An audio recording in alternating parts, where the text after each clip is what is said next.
नमस्कार, मैं एल के गौतम एडवोकेट आपका स्वागत करता हूं। चेक का केस आपका काफ़ी समय से अदालत में चल रहा है। क्या तारीख पर तारीख पड़ने से आप परेशान हैं? क्या आप चेक के मामले का जल्दी निपटारा चाहते हैं? तब आप ये समझ लीजिए कि इंडियन बैंक ऑफ एसोसिएशन बनाम union of India civil writ संख्या 18/2013 निर्णय दिनांक 21 अप्रैल 2014 सुप्रीम कोर्ट आपके लिए बहुत महत्वपूर्ण है। ये संक्षिप्त ट्रायल के संबंध में निर्देश देता है। हालांकि इसके निर्देश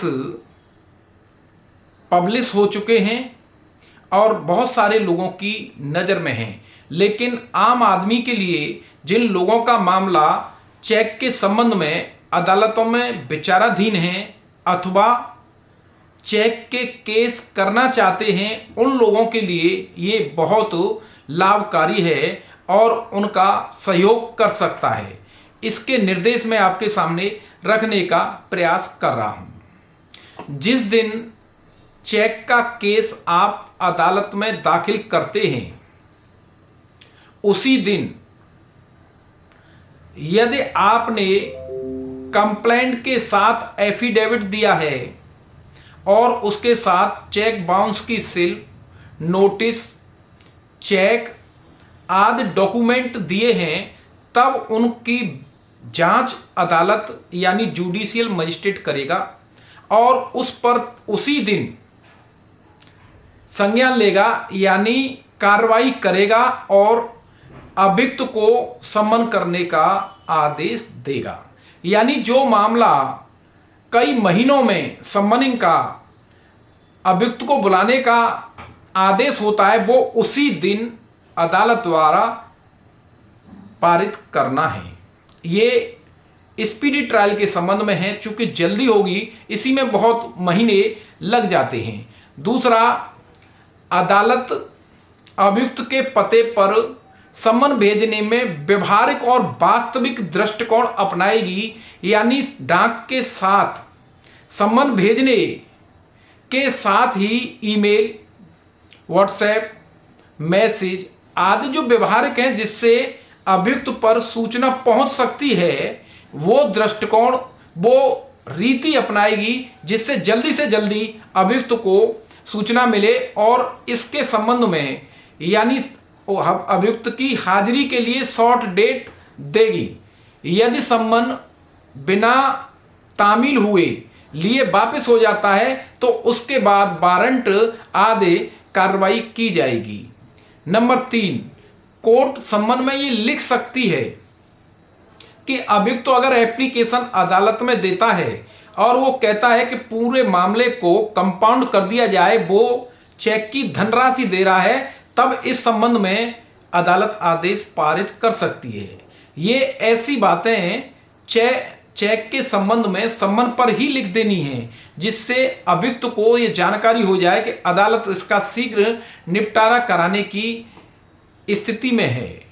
नंबर 4, जब अभियुक्त हाजिर होता है, जमानत देता है, तब अदालत को यह निर्देश दे देना चाहिए कि अभियुक्त ट्रायल के दौरान उपस्थित रहे और वह जब अदालत के सामने है तो 251 सीआरपीसी के अंतर्गत क्या अपना बचाव करना चाहता है, यह भी अदालत को पूछना चाहिए। और बचाव की तारीख, अगर कहता है कि बचाव करना चाहता है तो बचाव की तारीख भी शीघ्रता से देनी चाहिए। लेकिन यह जब करना चाहिए जब अभियुक्त ने एप्लीकेशन नहीं दी है। यदि अभियुक्त ये एप्लीकेशन देता है कि वो जो गवाह कंप्लेनेंट के परवादी के जो अदालत में हुए हैं, उन गवाहों की क्रॉस एग्जामिनेशन जिरह करना चाहता है, तब अदालत अभियुक्त को मौका देगी कि उन गवाहों से पूछताछ करे, परवादी से पूछताछ करे। अगर एप्लीकेशन नहीं दी है तो सीधा सीधा डिफेंस एविडेंस मांग ली जाएगी और ये शीघ्रता के संबंध में ही एक कार्रवाई है। इसके अलावा अदालत के पास ये अधिकार है, विकल्प है कि वो सीधे सीधे गवाही लेने के बजाय एफिडेविट के माध्यम से कंप्लेनेंट और गवाहों की गवाही ले। शपथ पत्र दाखिल हो जाएगा तो बहुत शीघ्रता हो जाती है, इसमें समय भी बच जाता है और कोर्ट अपने गवाहों को ये निर्देश देगी कि गवाही के दौरान जब जिरह के लिए तारीख नियत की गई है उपस्थित रहें।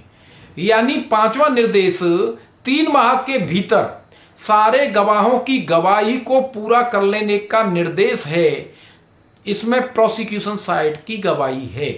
तो इस तरीके से 5 निर्देश इंडियन बैंक एसोसिएशन बनाम यूनियन ऑफ इंडिया के मामले में दिए गए हैं। ये संक्षिप्त विचारण के संबंध में, समरी ट्रायल के संबंध में है। अगर आप इस केस लॉ को देखेंगे तो अदालत से आप कह सकते हैं कि शीघ्रता की जाए, जल्दी से जल्दी विचारण किया जाए। आप तारीख के बाद तारीख से परेशान हैं या चेक के मामले कई बार बरसों चलते हैं, लोग तकलीफ में आ जाते हैं और दुखी हो जाते हैं और मजबूरन समझौता कर लेते हैं। अगर आपको इस स्थिति से बचना है और जल्दी से जल्दी कार्रवाई करानी है तब आप इस केस लॉ को जरूर देखें और कोर्ट में अप्लाई करें। प्लीज कमेंट बॉक्स में आप अपनी राय अवश्य लिखें। बहुत बहुत धन्यवाद।